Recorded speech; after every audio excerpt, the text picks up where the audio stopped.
గత 4 రోజులుగా రైల్వే మంత్రి గారితో, అర్బన్ డెవలప్మెంట్ మినిస్టర్ గారితో, అదేవిధంగా ఇండస్ట్రీస్ మినిస్టర్తో సమావేశాలు ఏర్పాటు చేయడం జరిగింది. మల్కాజిగిరి పార్లమెంటు పరిధిలో అనేక రకాల పబ్లిక్ సెక్టార్ ఇండస్ట్రీస్ ఉన్నాయి. కొన్ని ఇండస్ట్రీస్ ఏమో గొప్పగా నడుస్తూ ఉన్నాయి, కొన్ని ఐడిపిఎల్ లాంటి, హెచ్ఎంటీ లాంటి ఇండస్ట్రీస్ అంటే మూతపడ్డాయి.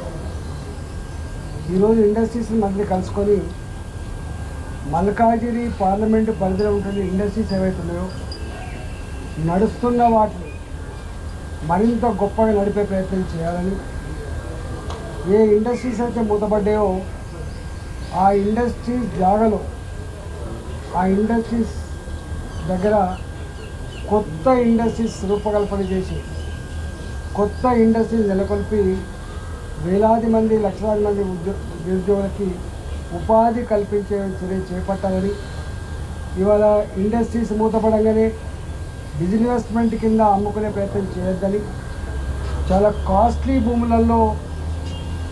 భూములు కాబట్టి ఈ భూములలో ఇప్పటి అవసరానికి తగ్గట్టుగా, ఇప్పటి డిమాండ్ తగ్గట్టుగా ఇండస్ట్రీస్ నెలకొల్పాలని చెప్పి వారికి చెప్పడం జరిగింది. వారు కూడా పాజిటివ్గా స్పందించారు.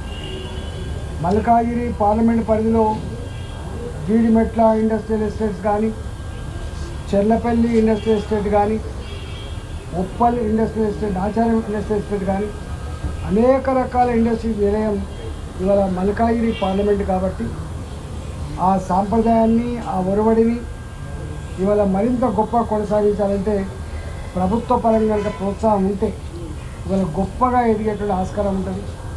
తెలంగాణ రాష్ట్రంలో కరెంటుకు కొదవలేదు, నీళ్లకు కొదవలేదు, మ్యాన్ పవర్కి కొదవలేదు, ల్యాండ్స్ కొదవలేదు. కాబట్టి ఇక్కడ అనువైన ప్రాంతం అని వారు చెప్పినప్పుడు వారు కూడా కుమారస్వామి గారు తెలంగాణ పట్ల, మరీ ముఖ్యంగా హైదరాబాద్ పట్ల సంపూర్ణమైన అవగాహన ఉంటుంది కాబట్టి వారు పాజిటివ్గా స్పందించడం జరిగింది. రెండవది, మల్కాజిగిరి పార్లమెంట్ పరిధి న్యూలీ ఎక్స్పాండెడ్ సిటీ కాబట్టి ఇక్కడ సిమెంట్ రోడ్ లేక, డ్రైనేజ్ వ్యవస్థ సక్రమంగా లేక ఇవాళ అనేక చెరువులు, కుంటలు దుర్గంధపూరితంగా మారిపోయింది. గుర్రపు డెక్కతో, డ్రైనేజ్ వాటర్తో ఇవాళ బోర్లు, బావులు కలుషితమైపోయింది. సాయంత్రం అయిందంటే దోమలతో, కంపు వాసనతో అక్కడి ప్రజానీకమంతా కూడా నివసించడానికి యోగ్యంగా లేదు.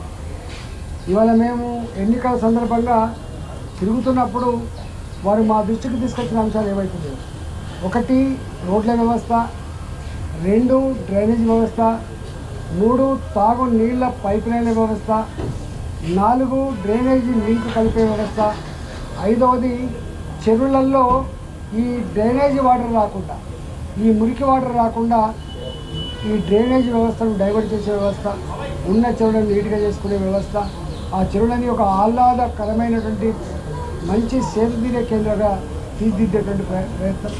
అదేవిధంగా పార్కులు ఏవైతున్నాయో ఈ పార్కులు గొప్ప నిర్మాణం చేయాలనేటువంటి వ్యవస్థ. అదేవిధంగా ఇవాళ సిటీలో అండర్ పాస్లు కావచ్చు, ఫ్లైఓవర్లు కావచ్చు, ఎక్స్ప్రెస్ వేలు కావచ్చు, ఇవన్నీ కూడా సంపూర్ణ నిర్మాణం చేయాలని చెప్పి ఇవాళ అర్బన్ డెవలప్మెంట్ మినిస్టర్ కట్టర్ గారిని కలిసి ఇవన్నీ నివేదించినప్పుడు వారు పాజిటివ్గా స్పందించారు. అదేవిధంగా రైల్వే మంత్రి గారిని కలిసినప్పుడు ఇవాళ ఇప్పటికే బొల్లారం ఆర్ఓబి ఎన్నో సంవత్సరాలు పెండింగ్లో ఉంది. వినాయక నగర్ మల్కాజిగిరిలో ఏడుమెట్ నుంచి మల్కాజిగిరి పోయేటువంటి దగ్గర వినాయక నగర్ దగ్గర ఎన్నో సంవత్సరాలుగా శాంక్షన్ కూడా పెండింగ్లో ఉంది. శిలాపలకాలు వేసినప్పటికీ కూడా అది వెక్కిరిస్తూ ఉంది.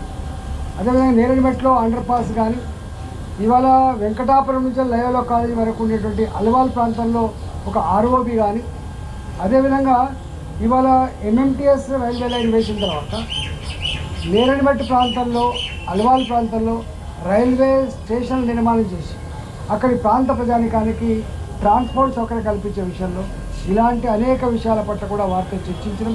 వారు ఒకటే మాట చెప్పిండ్రు, సౌత్ సెంట్రల్ రైల్వే జీఎం గారికి మేము ఇవన్నీ పాస్ ఆన్ చేస్తాం, వారితోటి లోకల్కి ఒక మీటింగ్ పెట్టండి, లోకల్గా మొత్తం మీరు ఫీల్డ్ విజిట్ చేయండి.